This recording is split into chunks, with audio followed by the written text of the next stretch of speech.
What if I told you that the world's first computer programmer was born over 200 years ago? And what if that programmer was a she? Lady Ada Lovelace was her name, and her genius was nearly lost to history. Daughter to the famous romantic poet Lord Byron, Ada was almost relegated as a footnote in her father's biography. In the 19th century, at the height of the Industrial Revolution, she was pushed into the male dominion of mathematics and science by her zealot mother. Mentored by the father of the computer, she emerged as a woman far ahead of her time in her ability to see what could potentially be. Not your typical aristocratic lady, part of Ada's story holds a shadowy secret, and on her deathbed, her last wish speaks volumes. Today on Biographics, we explore the enchantress of number, Ada Lovelace.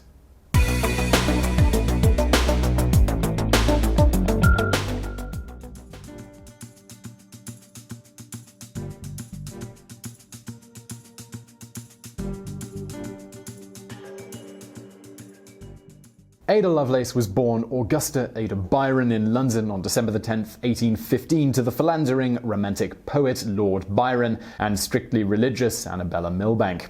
Ada was Lord Byron's only legitimate child. Lord and Lady Byron were members of high British society. Beyond social status, they shared virtually nothing in common. Annabella was analytical and conformist, while Lord Byron cared little for numbers and logic. True, he was a celebrated and adored poet, yet his behavior raised more than a few eyebrows. He was known to drink from a human skull, own a pet bear, and engage in numerous love affairs with both men and women. One notorious scandal involved an affair with his own half-sister. A scorned lover once said of Lord Byron, "He was mad, bad, and dangerous to know." Not surprisingly, Annabella and Lord Byron's marriage did not last beyond a year.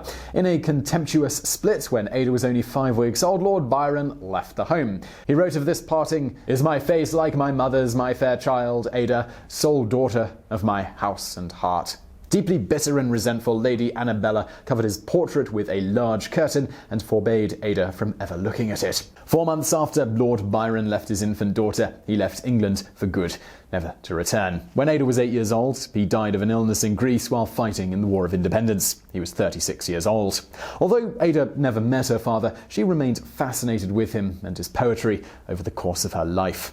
Annabella was determined to steer her daughter away from developing her father's volatile poetic insanity, as she called it. She truly believed Lord Byron was mentally ill. Almost to the brink of fanaticism, Annabella saw to it that Ada received an education rigorous in mathematics and science. This was a rather unusual course of study for girls in British Victorian society, even if Annabella herself was gifted in math. Byron referred to her as the Princess of Parallelograms. Popular opinion of the time favored one of Ada's later tutors and brilliant mathematician Augusta De Morgan, who believed women were incapable of excelling in the discipline. On the one hand, De Morgan acknowledged Ada's abilities, yet in a letter to her mother he wrote, "The very great tension of the mind which they require is beyond the strength of a woman's physical power of application." Basically what he said was that women weren't capable because they were not as strong as men. Well, Ada, she was going to prove that wrong. As a young girl and into her teen years, Ada was mostly isolated and did not spend a great deal of time with her mother. Still, Annabella was committed to her daughter's education and her well-being. She employed some of the greatest intellectual minds to tutor Ada, including William King, a physician, William Friend, a social reformer, and Mary Somerville, a Scottish astronomer, mathematician, and the first woman to be admitted to the Royal Astronomical Society. Ada and Somerville became close friends. In addition to algebra and geometry, Ada was taught lessons in history, literature, languages, geography, music, sewing, and shorthand.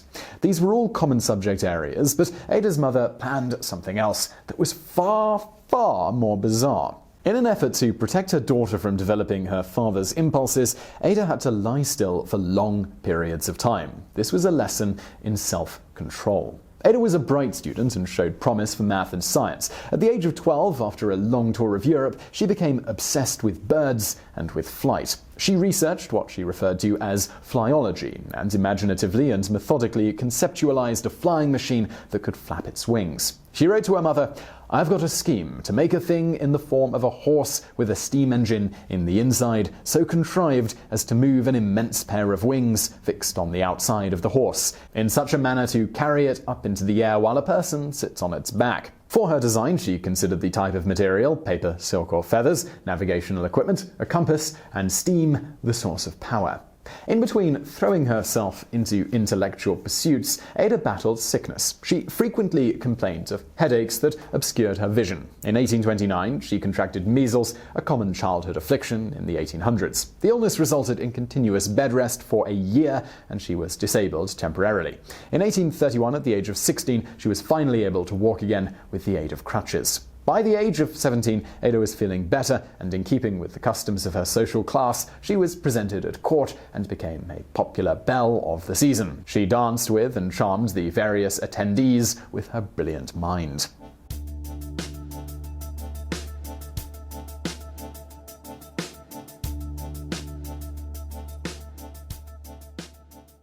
The Industrial Revolution was in full force by the time Ada was a teenager. It was a glorious time in history for the advancement of technology and the perfect time for the inquisitive Ada to be coming of age. Make no mistake, she had the makings of a phenom. She had inherent abilities combined with rigorous education. She also had access to intellects, investors, and influential people in power, all because of her position in society. All of this was the perfect storm, and meeting the famed inventor Charles Babbage was Ada's lightning bolt. In 1833, the 17-year-old Ada was among a select group to attend a coveted party hosted by Babbage, known by many today as the father of the computer. A guest wrote at the time, "One of the 3 qualifications for those who sought to be invited were intellect, beauty, or rank."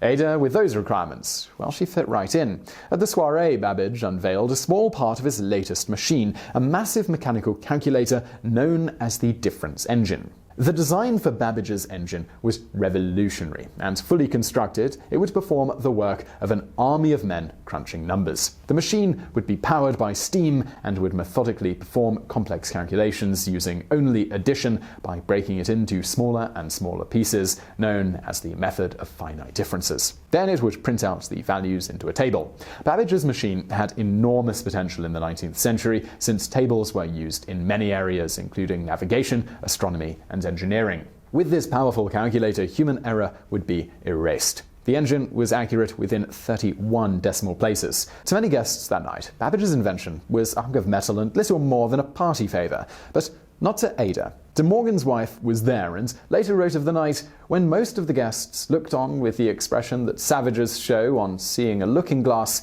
Miss Byron, young as she was, understood its working and saw the great beauty of the invention. Babbage must have been impressed with Ada's intellect and enthusiasm for the machine. From that night on, he remained her mentor and lifelong friend.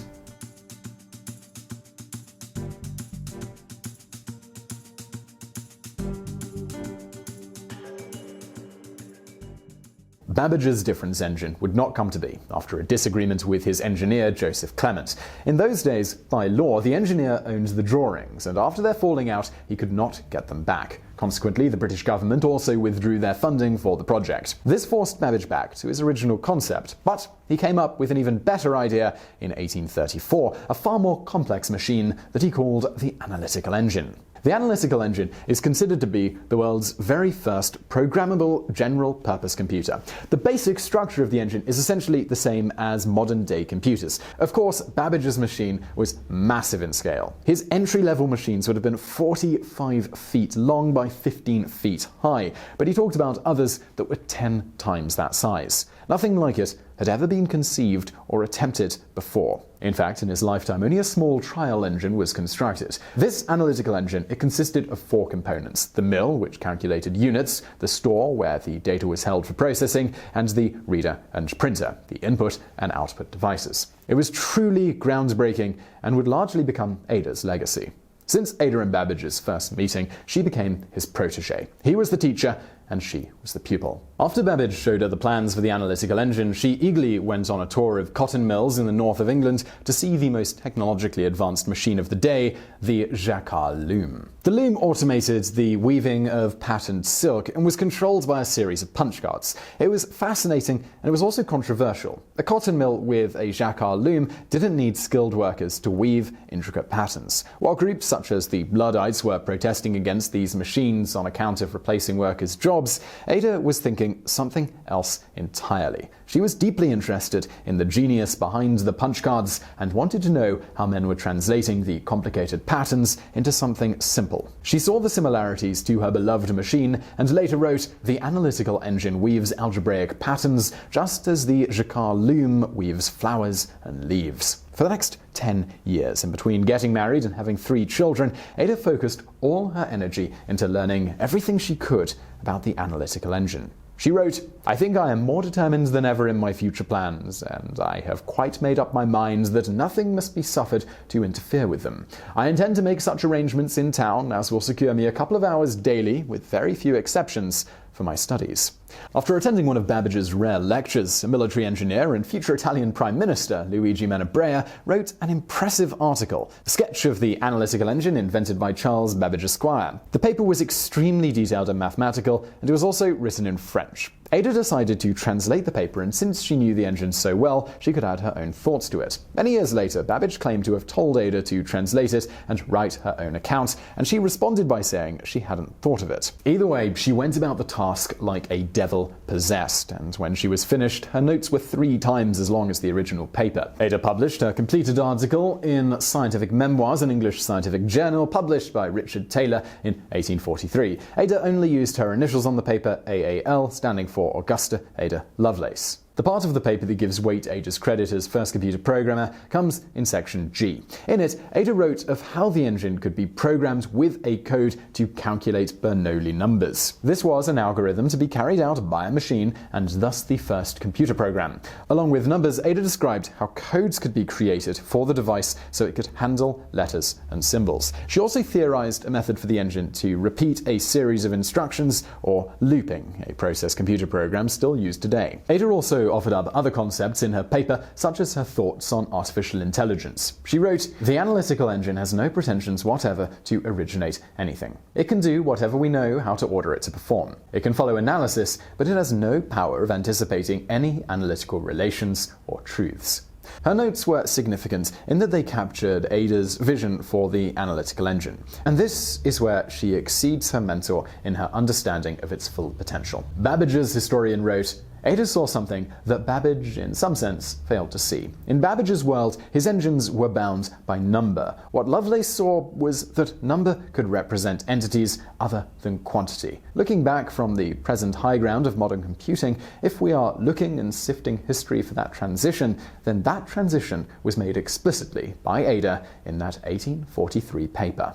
Babbage was impressed with Ada and wrote, "The more I read your notes, the more surprised I am, and regret not having earlier explored so rich a vein of the noblest metal." The next obvious step for the analytical engine would have been Babbage's and Ada's crowning moment, but it would not come to pass. Babbage was known to be a difficult man, and he argued with politicians over his machines. The relationship with Parliament was particularly soured after Babbage failed to deliver his government-funded difference engine. The loss of money in those days was the equivalent to 2 Royal Navy warships. Ada had a plan to promote the engine, but it was a sensitive subject, one she breached in a letter dated August 14, 1843. She asked Babbage if she could take over him for promoting the analytical engine, while he step aside and focus only on building it. She ended with, "You will wonder over this last query, but I strongly advise you not to reject it." Babbage, though, he said no, refusing all of her conditions. Babbage would not give up control, and he likely saw her asking as an audacious move.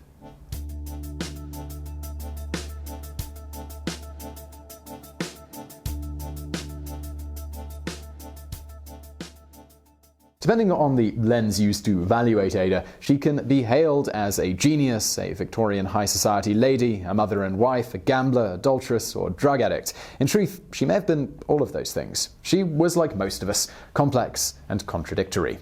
As one would expect, Ada married and had children. She wed William King, not William King, who was her tutor, in 1835 at the age of 19. He was 30. King seemed to be a precise, conscientious, and decent man, if somewhat stiff. 3 years after they tied the knot, King became the Earl of Lovelace, and Ada took the title Countess of Lovelace. They had 3 children together: Byron, born May of 1836, Anne Isabella, called Annabella, born in September of 1837, and Ralph Gordon, born in July of 1839. For a time between 1835 and 1839, Ada focused most of her energy on running the large household, though she found herself time for horse riding, learning the harp, and studying mathematics.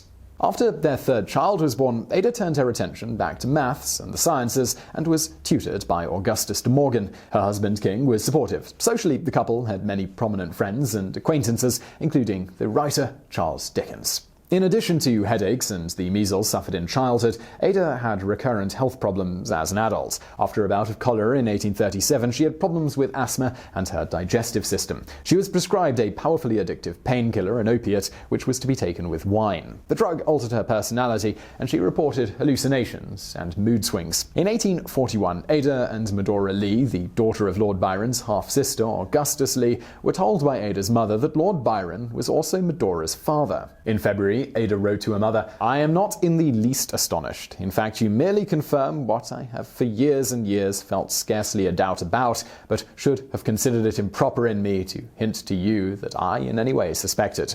She did not blame the incestuous relationship on her father, but instead blamed Augusta Lee. "I fear she is more inherently wicked than he ever was." In the 1840s, Ada herself flirted with scandals, first with relaxed relationships with men who were not her husband, which led to rumors she was having affairs, and then an old family vice surfaced. Ada's life took a shadowy turn in 1851 when she began gambling on horses. Perhaps she was trying in vain to raise funds for her beloved analytical engine, but no one really knows. Ada, she did not act alone. She was part of a gambling ring, and in the spring season, her bets went horribly wrong. It has been said Ada may have devised a mathematical scheme to predict the winning horses. If so, though, it didn't work. In a failed bet at the Epsom Derby, Ada ended up owing the equivalent of roughly £500,000. To get out of her debt, she pawned off some of the family jewels. In 1852, Ada became gravely ill, and she took to her bed. She died painfully and slowly of uterine cancer on November 27th, 1852,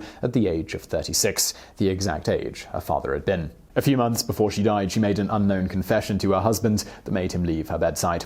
Her final wish was an act of defiance against her mother. Ada wanted to be buried next to the man who loomed large in her life, but she never knew: her father. Ada's body was taken miles away from her home to the Byron family vault inside the Church of St. Mary Magdalene in the small English town of Hucknall.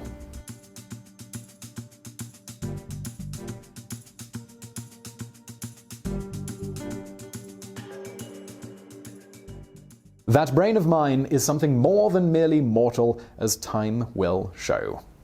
Ada's contributions were buried for 100 years, discovered by a scientist, Alan Turing, in the 1940s during the Second World War. Turing was something of a kindred spirit who was also interested in the same things she was: machines that could act upon instruction. His work ultimately led to the effort to build a machine with the codename The Bomb that deciphered encrypted messages sent by Hitler's armed forces. Turing's work had begun before reading Ada's notes on the analytical engine, yet he was greatly influenced by them. She, along with Babbage, essentially paved the way for Turing, who is considered today as the father of theoretical computer science and artificial intelligence. Consequently, Ada's notes surfaced for the world in B.V. Bowden's book Faster Than Thought, a symposium on digital computing machines from 1953. Then, during the 1970s, the US Department of Defense developed a high-order computer programming language to supersede the hundreds of different ones then in use by the military. This programming language was named Ada. Ada is still used around the world today in the operation of real-time systems in the aviation, healthcare, transportation, financial, infrastructure, and space industries. In the present day, an international celebration takes place on the second Tuesday of October. That would be Ada Lovelace Day. Founded in 2009 by Sue Charman Anderson, its aim is to recognize the achievements of women in science, technology, engineering, and maths. It also has the goal of increasing the profile of women in these areas, and in doing so, creating new role models who will encourage more girls into these sectors. Ada is everywhere in our modern digital world, immortalized on the internet forever in news articles, blog posts, memes, quotable quotes. There's even some controversy of whether or not she deserves the claim of first computer programmer. But there is no denying her vision surpassed any of her contemporaries, including Babbage. In all his 11 volumes of published writings, he never wrote of the aspirations for computing like Ada had. Those who have learned to walk on the threshold of unknown worlds by means of what are commonly termed par excellence, the exact sciences, may then, with the fair white wings of imagination, hope to soar further into the unexplored amidst which we live. So I really hope you enjoyed that episode of Biographics. If you did, there's a couple of things you could do right now. One is hit that like button below. Also, if you want more stuff like this, we put out brand new videos every Monday and every Thursday. So hit that subscribe button below. And subscribe button doesn't do what it used to on YouTube. If you actually want to get a notification about these videos, please do hit that bell button next to the subscribe button, and that'll send you a notification every Monday and Thursday when we put out a new video. Also, if you want to watch something else right now, stuff from the archive, over there on the right. And as always, thank you for watching.